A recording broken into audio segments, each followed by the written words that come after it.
하나님께서 이제 사람을 창조하셨죠. 사람을 지으셨다, 그죠? 하나님께서 창세전에 작정하시고, 그다음에 작정을 풀어나가는 이제 실행하시는 방법이 창조와 섭리라고 이제 말씀을 드렸다, 그죠? 작정은 영혼 가운데서 하신 거고요. 창조를 하실 때 모든 피조물을 다 만드시고 사람을 창조하셨는데, 사람을 특별하게 창조하셨습니다. 사람을 특별하게 창조하셨다는 말은 하나님의 형상대로, 모양을 따라 하나님의 형상대로 창조하셨다는 것을 이제 신앙 고백에서는 어떻게 설명하고 있냐면, 지혜와 거룩함과 의로움에 있어서 하나님의 형상을 따라 창조하셨다, 이렇게 이제 말씀하셨죠. 요 말이 무슨 말이냐면, 지혜와 거룩함과 의로움은 하나님의 속성이죠. 이것부터 먼저 정리를 하고 할까요? 하나님은 사람을 왜 특별하게 창조하셨을까? 우리가 이제 지난 시간에는 교제하기 위해서. 예, 지난 시간에 이제 교제의 관점에서 네. 좀 초점을 맞춰서 이제 네. 설명을 했다, 그죠? 피조물들을 갖다가 만들어 놓고 그냥 계셔도 될 텐데 굳이 사람을 왜 만드셨을까? 사람을 갖다 하나님 형상대로 창조하신 이유는 대리 통치자로 세우기 위해서, 그죠? 대리 통치자의 역할을 하려면 하나님과 똑같은 형상이어야 한다는 겁니다. 그러니까 옛날에는 황제나 왕이 통치하는 그 영토에 왕의 형상들, 그러니까 동상들을 세움으로써 그 땅이 그 왕의 통치 영역에 해당되는 것이다라는 것을 이제 증명했듯이, 이제 성경도 이제 그러한 이제 그 당시의 어떤 시대적이고 문화적인 어떤 배경들을 이제 가지고 와서 이제 설명을 하신 거죠. 그래서 하나님의 형상대로 사람을 지었다는 것은 하나님께서 사람을 피조 세계를 다스리는 대리 통치자로 사람을 세우시기를 원하셨다는 겁니다. 예. 그래서 하나님과 똑같은 형상을 우리에게 이제 부여하신 거죠. 그게 이제 지혜와 거룩함과 의로움이라는 영역이라는 겁니다. 자, 그렇다면 하나님의 속성 가운데 비공유적 속성이 있고요, 공유적 속성이 있습니다. 비공유적 속성이라는 건 어떤 다른 존재와도 공유하지 않는 절대적인 하나님만 가지고 있는 속성입니다. 예를 들면 이런 거죠. 예를 들면 무한하심. 무한하심은 하나님만 가지고 있는 속성입니다. 그 다음에 예를 들어서 편재하심. 아니 계신 곳이 없는 편재하심. 그 다음에 또 뭐 유일하심, 뭐 전지하심, 전능하심, 뭐 이것도 마찬가지겠죠. 이런 것들은 공유되지 않는 속성입니다. 그럼 공유하는 속성은 뭐냐? 공유하는 속성이 뭐냐 하면 지식, 선, 의로움, 덕, 사랑, 이런 영역들입니다. 약간 도덕적인 영역이죠. 도덕적인 영역. 요거를 사람과 이제 예를 들어서 교제를 통해서 공유할 수 있기 때문입니다. 하나님은 사람과 교제하시기를 원하셨지만 하나님께서는 무한하심을 사람에게 허락하시지 않습니다. 그리고 무소부재하심도 허락하시지 않고요. 그리고 유일하신 어떤 신성도 사람에게 허락하지 않습니다. 그래서 그때 얘기했지만 하나님의 신성을 공유하는 게 아닙니다. 네. 피조해서, 그러니까 이런 인격적 속성을 교제할 수 있게끔, 그리고 하나님과 서로 어떤 영역에서 이렇게 부여받을 수 있게끔 그런 역할을 할 수 있는 요 영역들에서 그런 역할을 할 수 있는 영을 만들어서 우리에게 주신 거다라고 생각하시면 됩니다. 그래서 교제하기를 원하시는다는 겁니다. 그러면 교제를 왜 하기를 원하실까요? 하나님은 사람과 교제하시기를 원하셨는데 그 목적은 하나님의 영광을 위해서입니다. 하나님의 영광이 드러나게 하기 위해. 하나님의 지혜와 거룩함과 의로움이 사람이라는 특별한 자기 대리 통치자를 통해서 이렇게 드러나면 하나님께서 이 드러나는 것을 보고 영광을 받으시는 거죠. 근데 이거는 지혜와 거룩함과 의로움은 또 우리가 알아야 될 게 뭐냐면 우리가 만들어서 내는 게 아닙니다.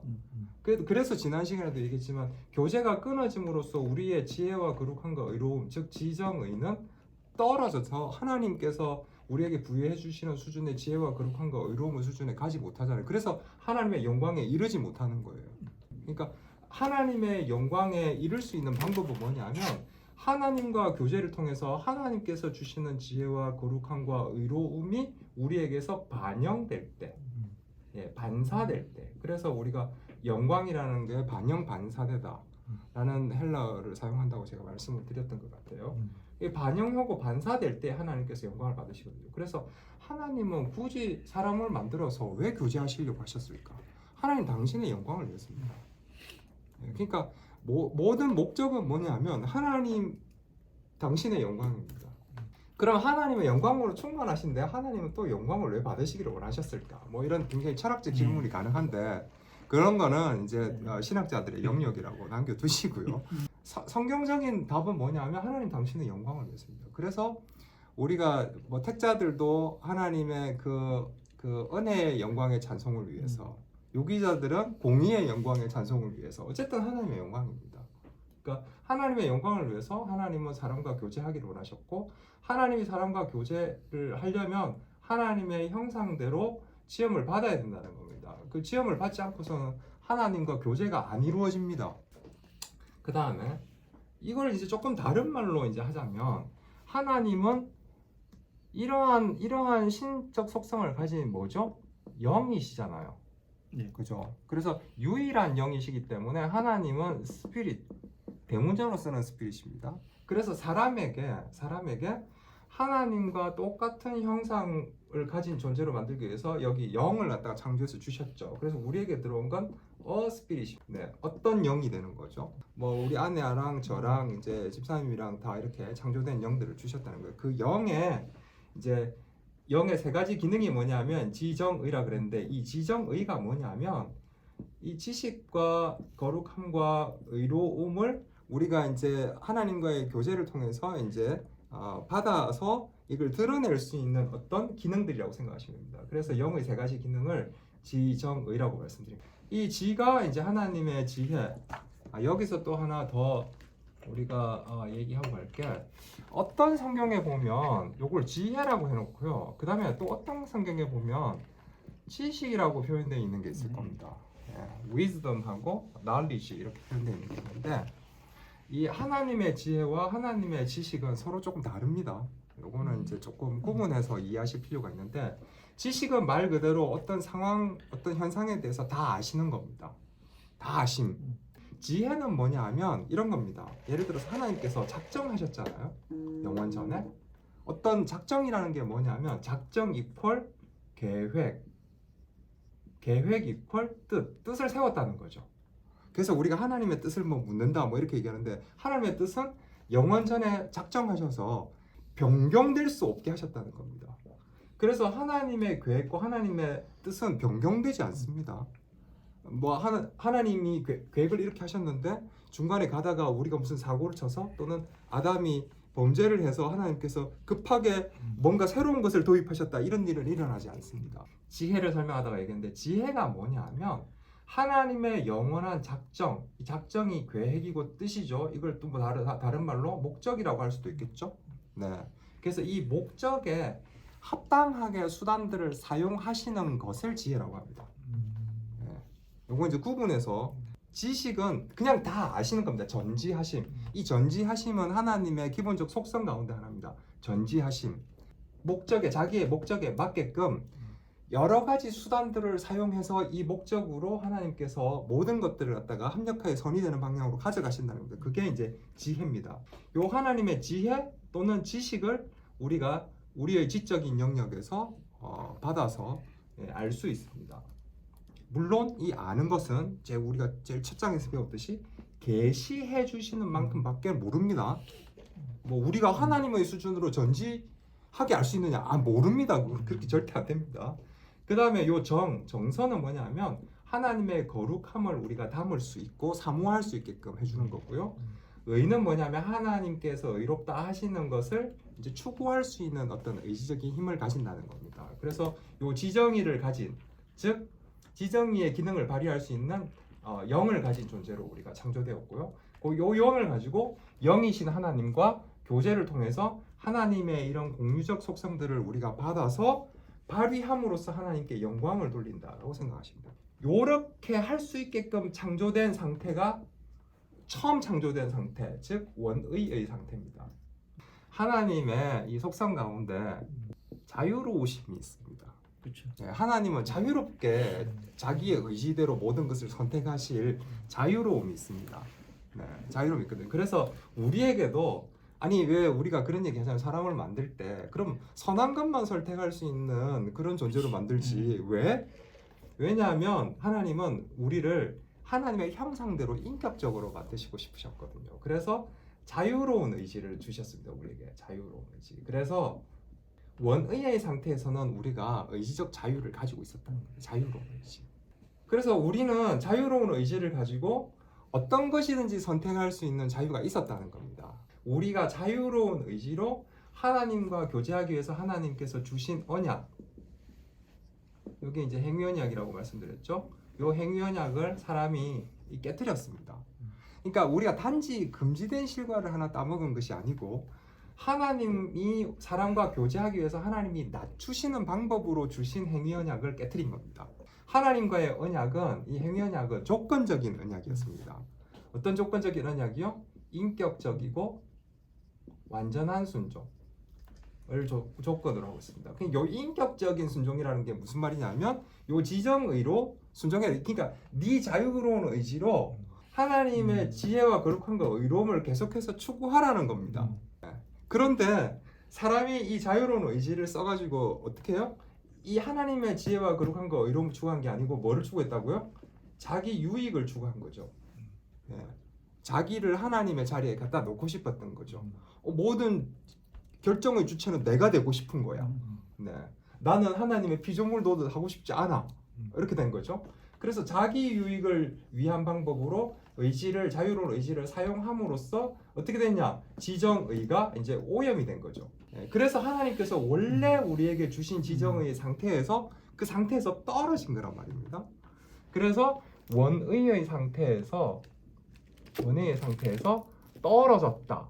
타락. 이 떨어질 납자를 쓰는 거죠. 타락. 그러니까 타락이라는 것은 이게 원의의 상태에서 굉장히 낮은 수준의 지정의 수준으로 떨어졌다는 거예요. 그래서 우리가 가지고 있는 지적인 능력과 정서적인 능력, 의지적인 힘을 가지고는 하나님께서 주시는 지혜와 거룩함과 의로움을 추구할 수 없는 지경이 됐다는 겁니다. 그래서 우리는 뭐요? 생각하는 것마다 그리고 하려고 하는 것마다 이제 악할 뿐인 존재가 된 거죠.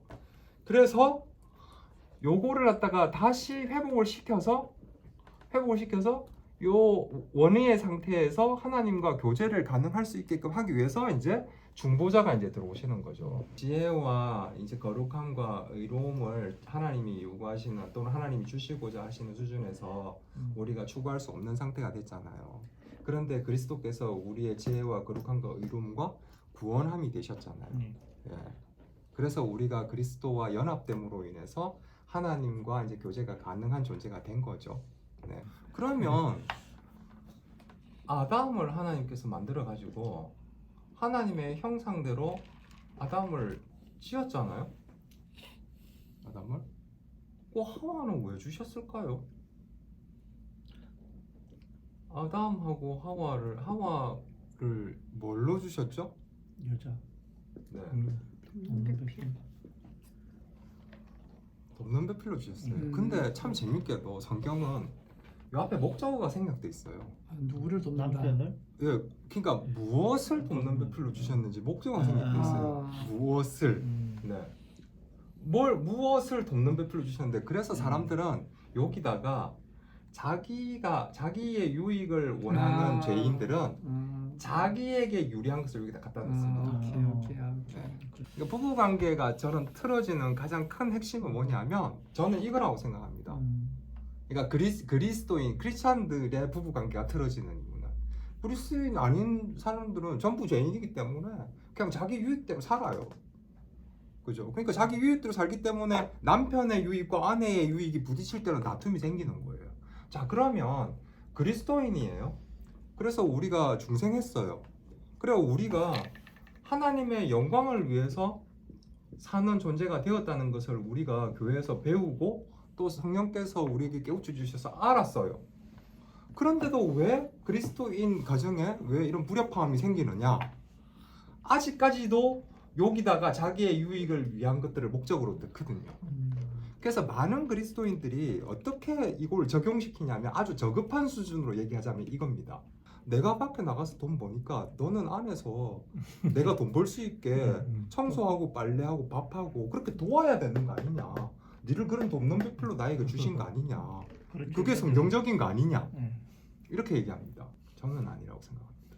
조금 더 궁극적으로 얘기를 해보면 하나님의 이제 아까 제가 지혜를 이제 말씀드렸는데 지혜는 목적을 향하여 수단을 갖다가 적용시켜서 목적을 이루어야 하는 어떠한 것들에 대해서 우리가 이제 지혜라고 이제 말씀드렸는데 하나님께서 하와라는 어떤 돕는 배필을 주신 것은 무엇을 돕는 배필을 주셨다 그죠? 요 무엇을이 저는 뭐라고 생각하냐면 이거는 성경에 뭐 명시적으로 안 나왔기 때문에 제 말이 정답이라고 얘기할 수는 없습니다.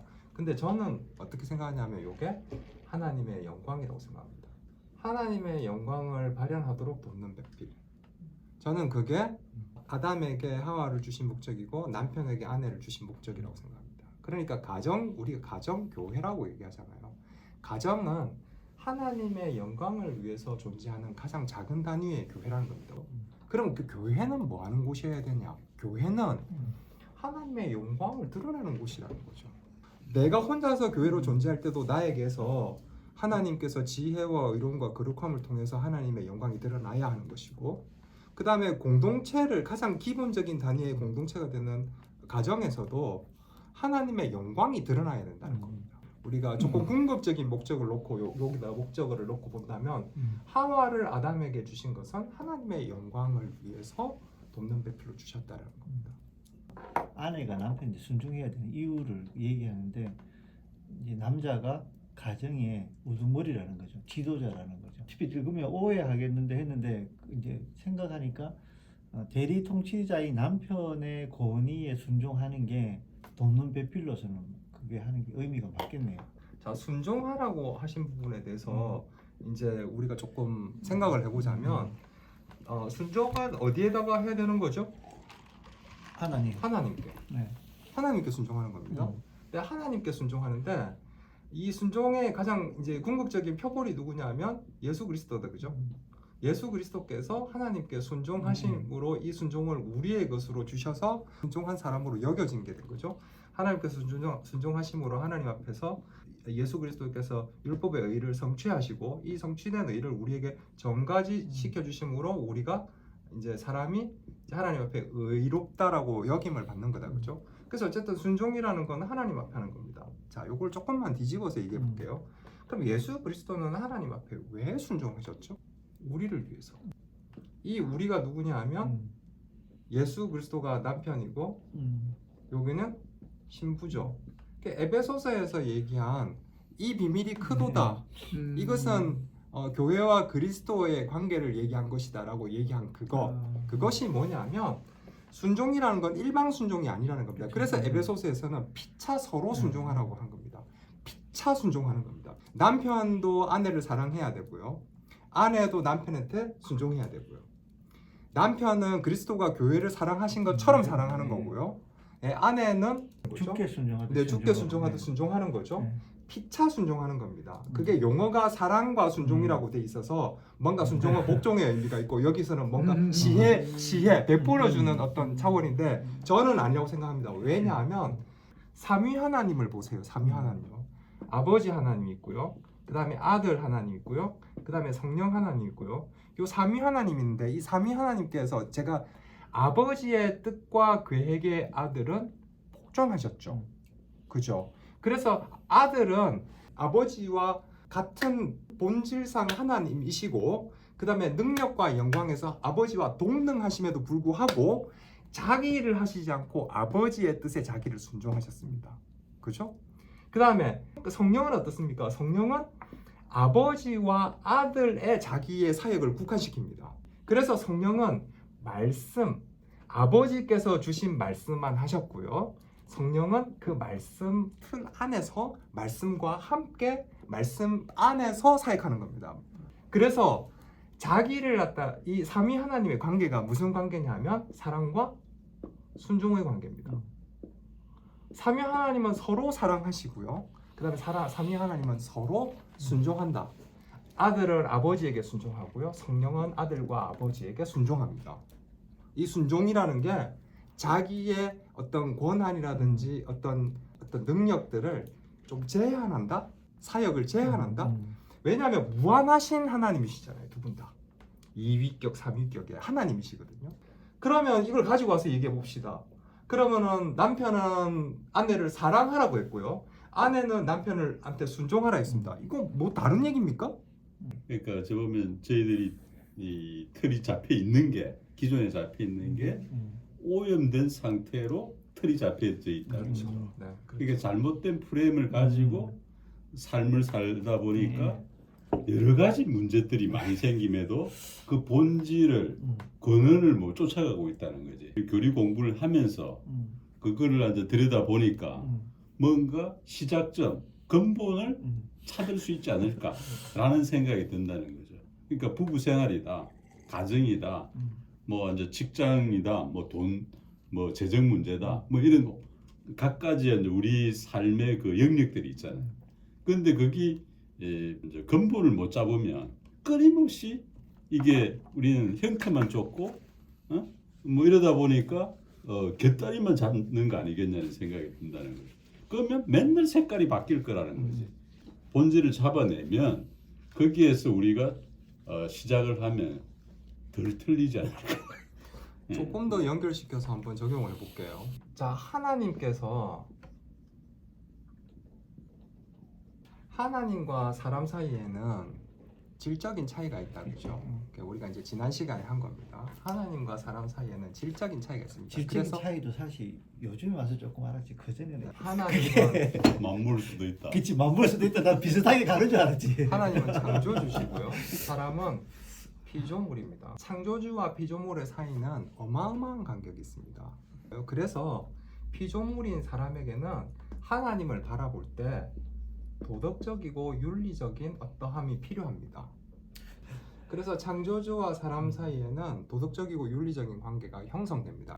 내가 군대를 갔어요. 군대를 갔는데 내가 훈련병이야. 근데 우리 훈련소에 그 별 4개 단 장군이 시차를 나왔어. 그럼 내가 그 장군님한테 내가 짝대기 하나도 못 단 훈련병이 뭐라고 요구를 하고 요청을 하고 뭔가 말을 한번 걸어볼 수 있나요? 겁을 상실하면 비단 사람과 사람 사이에도 이렇게 높은 사람과 그렇지 못한 사람 사이에는 이렇게 사실 차이가 있다는 겁니다. 근데 이건 창조주와 피조물이잖아요. 창조주와 피조물 사이에는 굉장히 도덕적이고 윤리적인 관계가 형성된다는 거예요. 이 도덕적이고 윤리적인 관계가 뭐라고요? 도덕법이라고요. 도덕. 이 도덕법이 하나님께서 사람하고 교제를 하기 위해서 이렇게 오시니까 창조주가 사람에게 오시면은 이 도덕적인 윤리적인 어마어마한 차이 때문에 그 의로움과 거룩함과 이런 무한하심 때문에 사람이 압도될 거 아닙니까? 그래서 사람에게 교제를 하시기 위해서, 그래서 교제를 함으로써 영광을 드러내시기 위해서 여기에 이제 하나님께서 자신을 낮추어서 오신 게 언약이라고 제가 말씀을 드렸죠. 그래서 요 언약이 바로 도덕법에 해당합니다. 요 언약이 이제 행위 언약이 도덕법에 해당한다. 제가 그렇게 말씀을 드렸죠. 그래서 이 도덕법은 창조주이신 하나님과 피조물인 사람과의 사이에서는 당연시되는 겁니다. 당연히 이 도덕법은 창조주이신 하나님이시기 때문에 이건 당연히 지켜져야 되는 의무와 순종의 관계만 존재한다라고 제가 말씀을 드렸던 거예요. 여기는 의무와 순종의 관계만 존재하는 것이지 다른 관계가, 그러니까 계약하면은 쌍방적인 걸 자꾸 이제 생각을 하시는데 여기서는 쌍방적인 뭔가가 형성되지 않습니다. 이 창조주와 피조물 사이에는. 자, 이 행위 언약이 발전된 형태가 뭐라고요? 십계명이요. 그래서 십계명이 도덕법이라고 말씀드렸잖아요. 그래서 십계명은 이스라엘 백성에게 시내산에서 이스라엘 백성에게 주어졌지만 이 십계명은 모든 피조물에게 다 해당되는 도덕법에 해당된다는 거예요. 모든 피조물인 사람들은 십계명을 순종할 의무만 지니는 겁니다. 그래야만 우리가 구원을 받을 수가 있습니다. 이게 행위 구원이에요, 이게. 그래서 이스라엘 백성들은 율법을 행위로 지켜서 구원을 받으려고 한 겁니다. 왜? 율법의 요구가 있었기 때문에. 그런데 이걸 하면 할수록 이걸 지켜낼 수 없다는 것을 사람이 알고 이제 중보자를 갖다가 이제 대망하게 되는 거죠. 그리고 하나님께서 여러 가지 방법으로 사실 중보자를 약속해 주셨어요. 이스라엘 백성에게. 그래서 이스라엘 백성 중에서 믿음을 선물로 받은 자들은 이 중보자를 소망하고 이 중보자를 믿는 믿음으로 이제 구원을 받는 거죠. 어쨌거나 십계명을 신약 시대에 예수님께서 두 가지 그리고 한 가지로 압축해 주신 게 있죠. 그게 뭐죠? 하나님 사랑. 네, 하나님 사랑, 이웃 사랑입니다. 그리고 요거를 하나로 하는 예수님께서 세 계명이라고 주신 게 뭐냐면 서로 사랑하랍니다. 영어 성경에 보면요 이렇게 돼 있습니다. 각각 서로 사랑하라고 돼 있을 때 as yourself입니다. 다른 사람을 사랑할 때 또는 이웃을 사랑할 때 네 자신처럼 사랑하라 할 때 as yourself입니다. 이거 굉장히 중요한 건데요. like yourself가 아닙니다. as yourself와 like yourself의 차이점은 이렇습니다. like yourself는 이런 겁니다. 내가 선생님이 아닌데 선생님처럼 강의하고 있죠. 그러면은 like yourself입니다. 그러니까 누구누구처럼 할 때 like를 썼다는 것은 실제는 그게 아닌데 그거인 것처럼 하는 게 like입니다. 예. 그러니까 나는 선생님이 아닌데 선생님처럼 강의하고 있어. teach them like teacher 이렇게 되면은 선생님처럼 걔들을 가리키고 있네 이렇게 되는 겁니다. 자 그러면요 teach them as teacher 이렇게 되면 어떻게 되냐면 선생님으로서 학생들을 가리키는 겁니다. 자 영어 성경에서요 서로 사랑하라 할 때 as를 썼습니다. like를 쓰지 않았습니다. as yourself를 썼다는 건 뭐냐면 이겁니다. 그 이웃은 너의 일부잖아. 너잖아. 네가 네 몸을 아끼고 사랑하듯이 그렇게 아끼고 사랑해줘야지. 요거 굉장히 작은 단위로 끌고 오면 부부관계잖아요. 그래서 아내가 남편의 몸에서 나오는 겁니다. 원래 아내와 남편은 한 몸입니다. 그게 그리스도와 교회가 한 몸, 그리스도 머리로 한 몸, 이 한 몸, 이 관계를 가정에서 구현하라고 가정을 만들어 주신 거예요. 가정에서 구현해 보라고. 부부가 합력하여서 하나님의 영광을 드러내는 것이 얼마나 행복하고 좋은 일인지를 경험한 사람들은 천국 가서도 예수 그리스도 한 몸이 되어서 하나님을 영화롭게 하면서 지내는 그것이 너무나 큰 기쁨이 된다는 거죠. 그래서 소교리 대교리 제1문답이 어떻게 됩니까? 사람의 제일된 목적은 뭡니까? 하나님을 영화롭게 하고 그를 영원토록 즐거워하는 거잖아요. 하나님을 영화롭게 하는 게 가장 즐거운 일이 되는 거예요. 하나님을 영화롭게, 하나님을 영광스럽게, 하나님께 영광을 돌리는 일을 하려면 도덕법 지켜야죠. 서로 사랑하라니까요. 자기 몸처럼. 근데 그거를 제일 창조하실 때부터 그거를 넣어서 창조를 해주셨다는 거 아닙니까? 따로 하와를 흙으로 빚어가지고 여기다 생기를 불어넣으신 게 아니고 아담의 갈비뼈를 취해서 하와를 만들었다는 건 뭐냐면 너와 그 아내는 원래 하나야라는 것을 얘기해 주는 거잖아요. 원래 하나야. 그러니까 당연히 뭐예요? 네가 네 몸을 사랑하고 아끼고 관리하듯이 너의 아내도 그렇게 사랑하고 아껴줘야 된다는 얘기잖아요. 그게 구현되는 것이 가정이고 그게 구현되는 것이 교회라고요. 그 관계로 이 땅에서 사는 거예요. 근데 이게 자기 유익을 추구하는 죄인들에게는 죄성 때문에 완벽해지진 않아요. 그렇지만 우리가 이런 진리를 알았어. 그럼 노력하고 추구해야죠. 그게 영적 싸움인데 안 되면 되게끔 하려고 애써야죠. 예수님께서 제자들의 발을 씻어 주셨는데 발 씻어 주시는 데가 천국이다.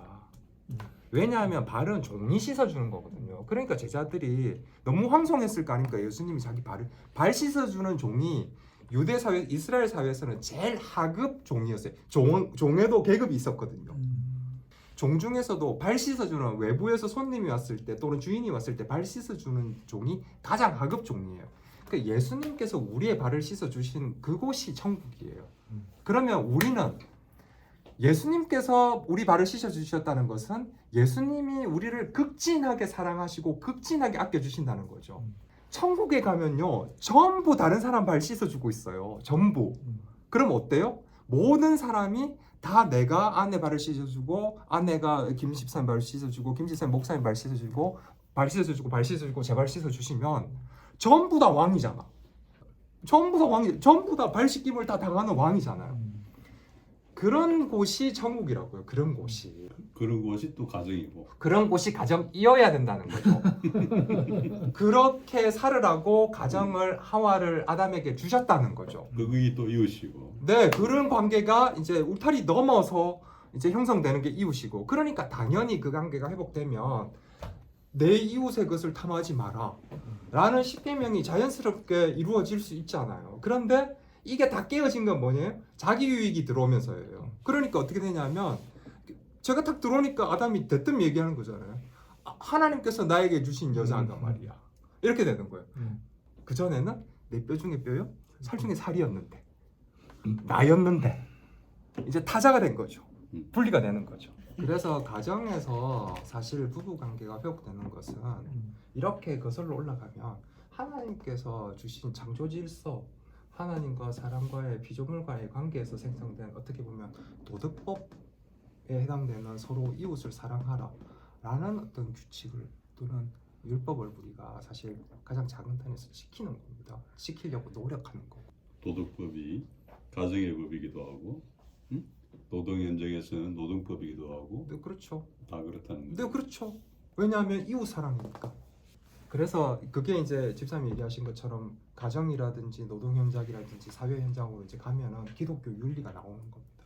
우리가 이런 진리를 아는데 어떻게 남의 등쳐가면서 내 재산을 모으고 남을 밟아가면서 내 명예를 갖다가 탐하겠냐고요. 그러니까 우리가 진리를 모르기 때문에, 복음을 잘 이해하지 못했기 때문에, 그리고 그게 사실 어디까지 적용이 될지는지 그 한계가 이렇게 무한대까지 뻗어나가는데 한계를 요렇게 설정해 놓고 그 안에서만 내가 적용하고 있는 셈이에요. 그러다 보니까 하나님께서 이 땅에 많은 교회를 주셨지만 그 안에 있는 그리스도인이라고 얘기하는 우리는 나와서 사회에 전혀 영향력을 끼치지 못하는, 하나님이 요구하시는 건 반대 방향을 보고 살아라는 거예요. 세상이 추구하는 방향과 반대 방향을 보고 살아라. 이게 회개거든요. 우리가 다른 사람들과 같은 방향으로 가면서 좋은 일을 하면서 살아라가 아니에요. 하나님이 요구하시는 삶은 로마서에 보면 11장까지 그렇게 복음을 소개하고 난 뒤에 12장 첫머리가 그예요. 세상 풍조를 쫓지 말아라. 그 세상 풍조가 뭐냐면 결국 세상이 요구하고자 하는 그런 어떤 주류 메인스트림이 있는데 그 스트림의 방향으로 가지 말아라는 거거든요. 이게 돌아서라는 거거든요. 그 돌아서야만 그 반대편에 하나님이 계신 거예요. 그 하나님을 바라봐야만 우리의 목적지를 보고 우리가 갈 수가 있는 거예요. 이 방향으로는 아무리 봐도 우리는 목적지가 안 보이는 거예요. 왜냐하면 이 방향에 하나님이 계시지 않기 때문에. 우리 하나님은 이 방향에 계시거든요.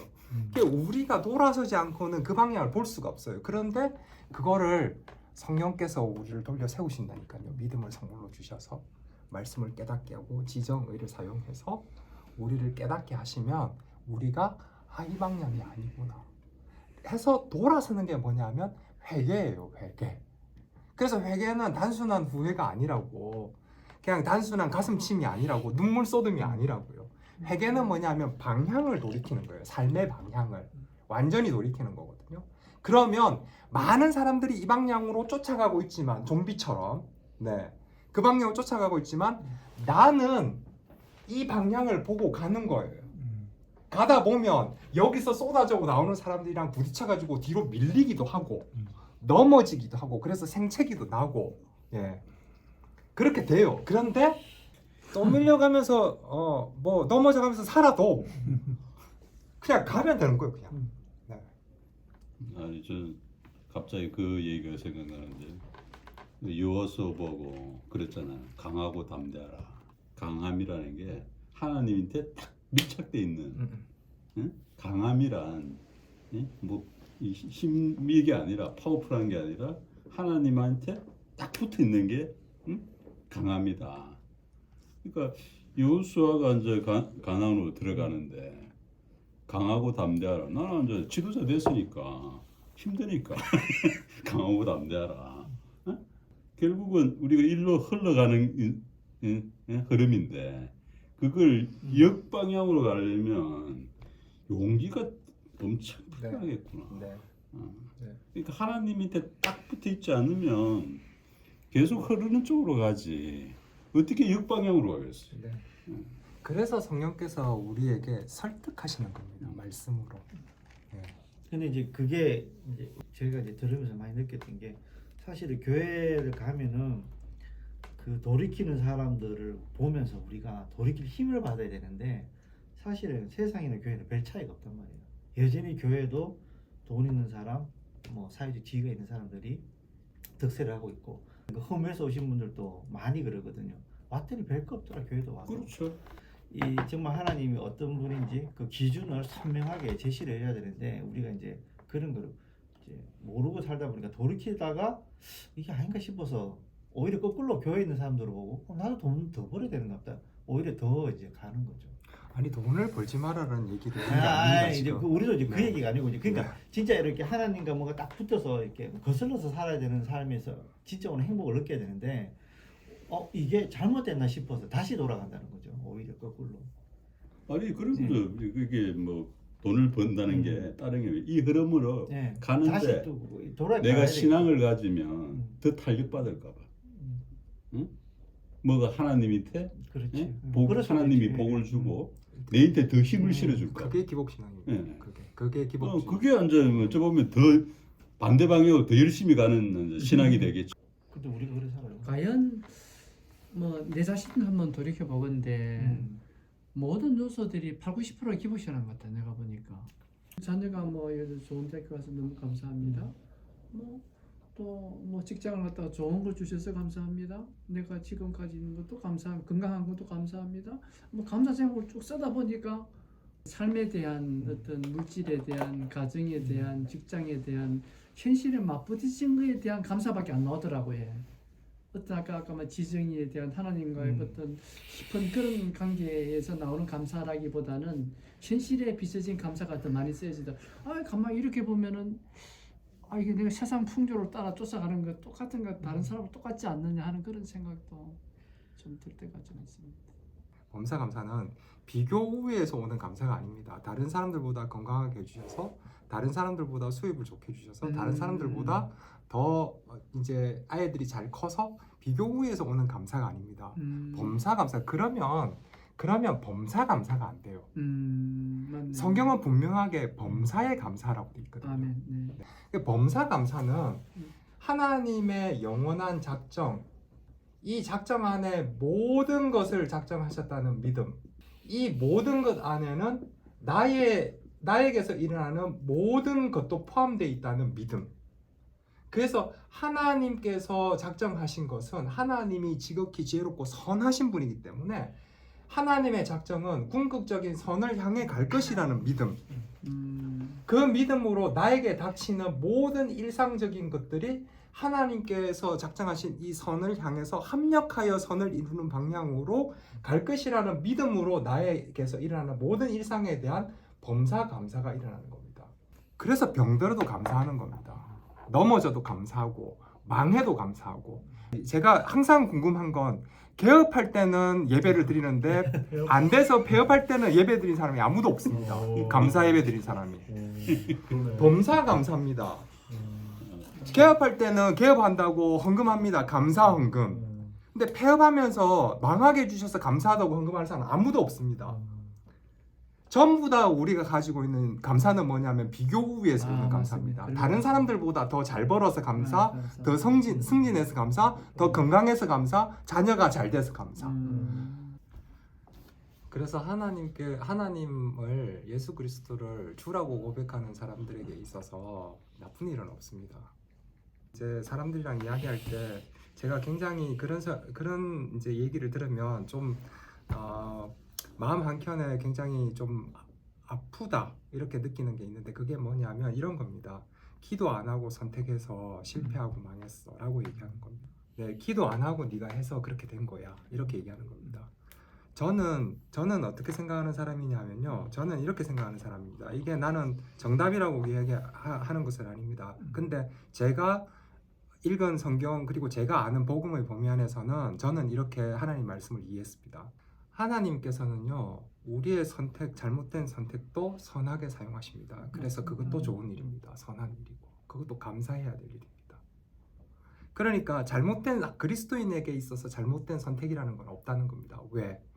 하나님께서 작정하신 영원한 작정 가운데 그 선택도 분명히 들어 있었고 그 잘못된 선택 뭐 예를 들어서 결과가 잘못됐기 때문에 잘못된 선택이라고 얘기하는 겁니다. 실상은 잘못된 선택은 아닙니다. 나는 잘된 선택, 잘못된 선택은 없다고 생각하는 사람입니다. 그리스도인에게 있어서. 왜? 무슨 선택을 하시든지 간에 그 선택을 사용하셔서 하나님은 선을 이루실 거기 때문에.